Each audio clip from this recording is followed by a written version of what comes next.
ख़वातीन व हज़रात, क्या आपने कभी सोचा था कि एक इंसान एक वक्त में मुख्तलिफ जगह पे मौजूद हो सकता है? नहीं, ऐसा तो सिर्फ फिल्मों में देखा जाता है। जैसा कि आपने रजनीकांत की मूवी रोबोट देखी होगी, जिसमें वो हूबहू अपने जैसे बड़े से रोबोट पैदा कर लेता है। या फिर आपने हॉलीवुड की मूवीज़ देखी होंगी जिसमें एक जैसे बड़े से इंसान पैदा किए जाते हैं।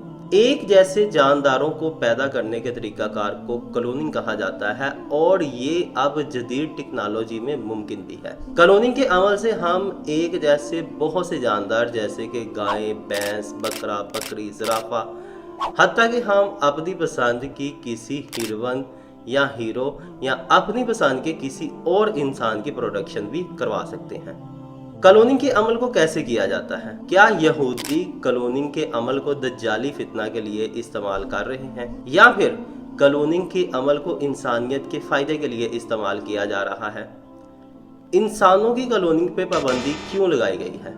मैं हूँ प्रोफेसर अनीस, और आज की पुरइसरार कहानियों की वीडियो में हम इन्हीं सवालों के जवाब ढूंढेंगे। वीडियो को आप एंड तक लाजमी देखें और या चैनल को लाजमी सब्सक्राइब कर दें, क्योंकि आपके लिए इस चैनल में बड़ी सारी इंफॉर्मेटिव वीडियोस मौजूद हैं।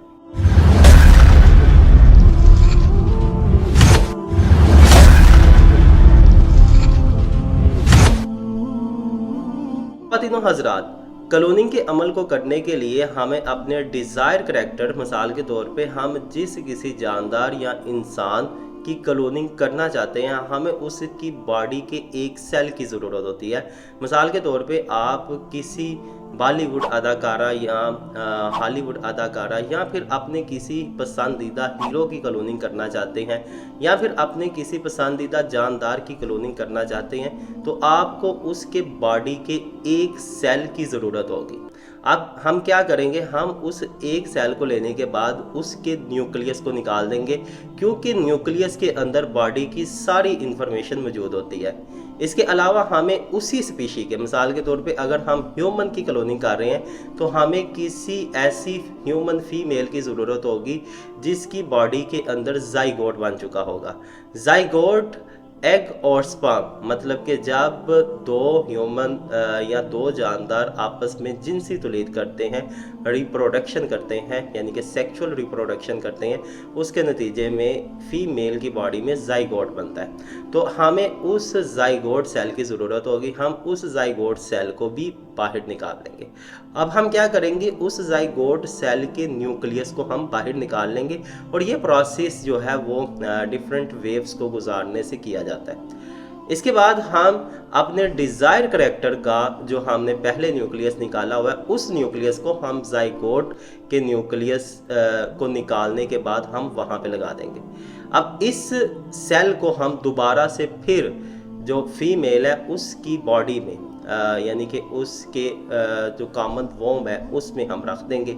उसके बाद जब वो सेल डिवाइड होता जाएगा और एक कंप्लीट जानदार बनेगा, क्योंकि इस जानदार में जो सारी जेनेटिक इन्फॉर्मेशन है वो हमारे डिज़ायर करैक्टर की है, तो सेम एज इट उसी तरह का ऑर्गेनिज्म प्रोड्यूस होगा। क्लोनिंग के इस अमल को इस तरह से करवाया जाता है, और सबसे पहले जो सक्सेसफुल क्लोनिंग है, ये एक शीप जिसको हम डॉली शीप का नाम देते हैं, 1996 में इसका क्लोन तैयार किया गया था, और इसका क्लोन स्कॉटलैंड के साइंटिस्ट ने तैयार किया था। ख़वातीन हज़रात, यहूदियों को आलमी दुनिया में एक अलग कौम माना जाता है कि ये एक साजिशी कौम है। इसके लिए इनके बारे में ये भी दावे किए जाते हैं कि क्लोनिंग की टेक्नोलॉजी से इन्होंने अपने लिए एक जैसे इंसानों की बड़ी सारी फौज तैयार कर ली है। या फिर बाज़ लोग ये भी कहते हैं कि इन्होंने दज्जाल के आने की तैयारी की हुई है, और इसके लिए इन्होंने क्लोनिंग के अमल से एक जैसे इंसानों की, जो ताकतवर इंसान है, उनकी क्लोनिंग करके तैयार रखा हुआ है।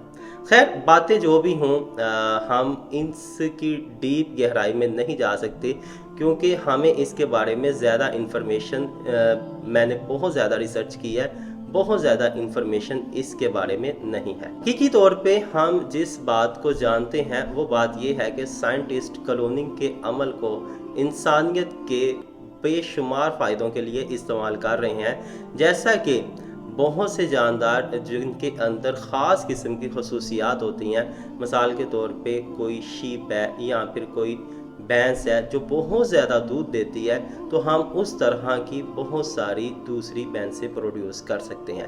تو سائنٹسٹ اس طریقہ کار کو انسانیت کے فائدے کے لیے بہت زیادہ استعمال کر رہے ہیں، اور آج کل بہت سارے جاندار ڈولی شیپ کے بعد جو ہے وہ بڑے سارے میملز کی بھی جس میں چوہا ہے اور بھی بڑے سارے جانداروں کی کلوننگ کی جا چکی ہے۔ ناظرین کرامی، جو خدشات یہودیوں کے بارے میں مشہور ہیں، انہی خدشات کی وجہ سے اور انسان اس طریقہ کار کو کرائم کے لیے یا اپنے مقاصد کے لیے استعمال نہ کر سکیں، اس لیے انسانوں کی کلوننگ کے اوپر پابندی لگا دی گئی ہے۔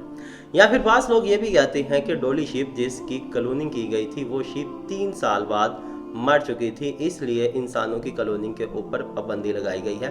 لیکن در حقیقت کرائم ریشو کو ختم کرنے کے لیے کوئی بندہ کرائم نہ کر سکے، کیونکہ ہو بہو جب ایک جیسے انسان پیدا ہوں گے تو بہت سارے مسئلے مسائل پیدا ہو سکتے ہیں۔